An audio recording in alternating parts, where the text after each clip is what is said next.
Dans cette vidéo, je vais plonger avec vous dans l'univers des deepfakes. Ces vidéos manipulées qui peuvent paraître tellement réelles qu'il est parfois impossible de faire la différence avec la vérité. Vous découvrirez les outils derrière les deepfakes, les moyens de les détecter et les enjeux de régulation qui entourent leur usage. Avant d'oublier, je vous conseille de vous abonner à mon canal Telegram Links Invisible, où je partage encore plus d'informations intéressantes et utiles et où je complète souvent mes vidéos. Aujourd'hui, j'y publierai une liste d'outils permettant de remplacer un visage dans une vidéo, de générer une voix avec n'importe quel timbre, de synchroniser les mouvements des lèvres avec du texte, et bien plus encore sur ce sujet. Passons au sujet. Alors, imagine voir une vidéo du pape en train de faire une déclaration complètement inattendue, peut-être choquante, ou même de soutenir une cause à laquelle il n'a jamais adhéré. La question qu'on peut se poser, c'est pourquoi quelqu'un utiliserait un deepfake pour imiter une figure comme le pape? Eh bien, c'est simple. Parce que les figures d'autorité, comme le pape ou d'autres leaders, ont un impact énorme. Alors, ce genre de choses est déjà arrivé. Les réseaux neuronaux réussissent non parfois à tromper même les médias les plus crédibles. En mars 2023, des photos du pape portant une doudoune blanche ont circulé massivement. Et ce n'est qu'après un certain temps qu'on a découvert que ces images avaient été générées par un utilisateur de Reddit à l'aide de l'IA Midjourney. La technologie des deepfakes a maintenant atteint un niveau où il devient presque impossible de distinguer les images générées par IA de vraies photos. La variété des deepfakes s'élargit aussi. Il y a quelques années, on parlait surtout de remplacement de visage dans des vidéos. Mais aujourd'hui, les deepfakes incluent des photos et des vidéos entièrement générées, qui paraissent réalistes, ainsi que des imitations de voix et même des textes fictifs, comme des lettres dans le style d'une autre personne ou des fausses informations. L'intérêt croissant pour les deepfakes coïncide avec le développement des réseaux neuronaux génératifs, capables de créer des images réalistes à partir d'une simple demande textuelle. Désormais, pour produire un deepfake, il n'est même plus nécessaire de former spécifiquement un réseau neuronal. Il suffit de bien formuler la requête.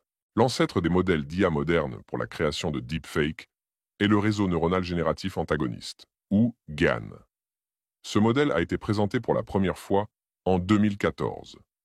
Son fonctionnement repose sur un générateur qui produit des images réalistes aléatoires et un discriminateur qui distingue les matériaux faux des authentiques. À l'origine, le GAN ne permettait pas de faire de demandes spécifiques pour générer une image. Le réseau créait des images aléatoires en se basant sur des exemples intégrés.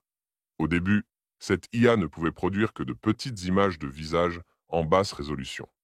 Cependant, en seulement 5 ans, les modèles de GAN ont appris à générer des images réalistes en 4K, et certaines d'entre elles étaient difficiles à différencier de vraies photos.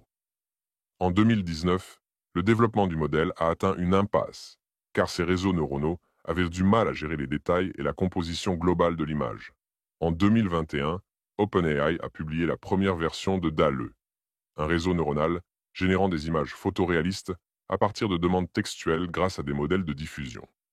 Après cela, le marché de l'IA s'est rempli de projets similaires, et en 2022, Midjourney a publié sa version bêta en accès libre. On considère que les premiers deepfakes sont apparus en 2017, lorsqu'un utilisateur de Reddit a publié des vidéos pornographiques avec les visages de célébrités. Cet utilisateur, qui avait pour pseudonyme Deepfakes, a ainsi donné son nom à ce type de vidéo. La technologie a alors rapidement gagné en popularité, et des applications comme Reface, permettant de remplacer facilement un visage sur une photo, sont vite apparues en ligne. Aujourd'hui, les développeurs travaillent également sur des projets permettant d'intégrer des objets ou des personnes spécifiques dans des images générées. Par exemple, un utilisateur peut télécharger des photos de son chat et poser une question textuelle pour que l'image montre le chat dans un contexte particulier. Aujourd'hui, on retrouve principalement les types de deepfakes suivants appliqués aux visages humains: transfert de visage ou de ses expressions, modification d'attributs, ajouter des lunettes ou du maquillage, changer la couleur de peau ou la coiffure, génération de visages de personnes inexistantes, synchronisation des mouvements des lèvres dans une vidéo avec un enregistrement vocal. Chacun de ces types de deepfake peut avoir des usages positifs ou négatifs. Par exemple, le transfert de visage et la modification d'attributs sont souvent utilisés dans des applications de divertissement ou d'information, comme pour essayer une nouvelle tenue ou voir comment on pourrait paraître en vieillissant. Ces fonctions peuvent aussi être employées pour anonymiser des photos et vidéos en altérant l'apparence. Les entreprises utilisent également beaucoup les deepfakes. Des visages réels peuvent apparaître dans des publicités sans la présence physique des personnes lors des tournages. Les entreprises peuvent même économiser sur les acteurs en générant l'image d'une personne fictive qui ne nécessite aucun cachet. La technologie de synchronisation des lèvres est aussi précieuse pour la localisation de films afin de faire correspondre le doublage au mouvement des acteurs. Cependant, ces types de deepfakes sont aussi exploités par des escrocs. Par exemple, ils créent du contenu compromettant via des réseaux neuronaux pour s'en servir dans des cas de chantage et d'extorsion. Ils manipulent aussi l'opinion publique en diffusant de faux messages attribués à des célébrités ou des politiques, incitant à des actions illégales ou à investir dans des crypto-monnaies. Les utilisateurs en ligne ne peuvent pas toujours vérifier rapidement l'authenticité de ces contenus et risquent de se laisser tromper par de faux appels. L'un des usages les plus problématiques pour les entreprises est l'usurpation d'identité pour contourner les systèmes d'authentification. Lors d'un appel en ligne, un cybercriminel peut imiter une personne en reproduisant sa voix et en utilisant une image de son visage.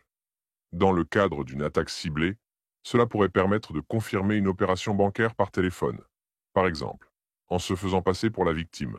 L'un des principaux défis pour détecter les deepfakes de manière efficace, c'est l'apparition constante de nouveaux algorithmes de création d'images truquées. Pour que les développeurs puissent identifier ces deepfakes, il est essentiel d'ajouter rapidement les informations sur ces nouveaux algorithmes dans les détecteurs. Mais cela signifie que les fraudeurs auront toujours une longueur d'avance. De plus, les modèles actuels pour détecter les deepfakes montrent de bons résultats uniquement lorsqu'ils disposent de grands volumes de données. L'une des méthodes les plus efficaces pour identifier un deepfake consiste à comparer les mouvements des lèvres de la personne à l'écran avec les sons qu'elle prononce. Pour cela, on peut utiliser un réseau neuronal capable de lire sur les lèvres. Selon les estimations, la précision de détection des deepfakes avec cette méthode varie entre 73,5% et 97,6%.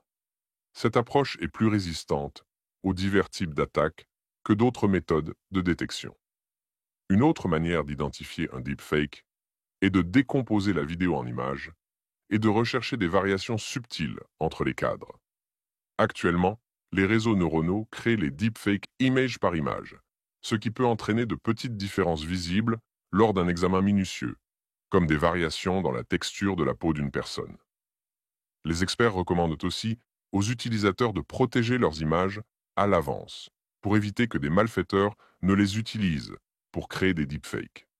Cela peut être fait en ajoutant un bruit invisible spécial sur la photo qui, si l'image est copiée, provoquera une déformation, par exemple en affichant un carré bleu.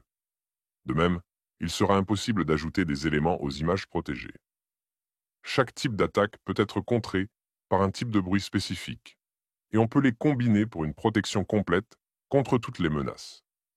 Plusieurs entreprises travaillent également sur des méthodes pour appliquer des marques invisibles sur les photos au moment de la prise de vue. Ces marques permettent de vérifier si une photo a été altérée, car toute modification perturberait également la marque. Aujourd'hui, créer des deepfakes n'est plus réservé aux experts, et c'est bien ça le problème. Avant, il fallait des compétences en programmation et des ordinateurs puissants pour fabriquer un deepfake.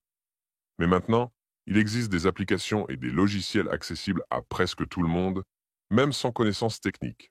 En gros, il suffit d'avoir un smartphone et de télécharger l'un de ces outils, et on peut facilement remplacer un visage dans une vidéo ou générer une image réaliste avec un simple texte. Comme je l'ai dit, je laisserai la liste des réseaux neuronaux pour plus de commodité dans le post d'aujourd'hui sur Telegram. Alors, abonnez-vous.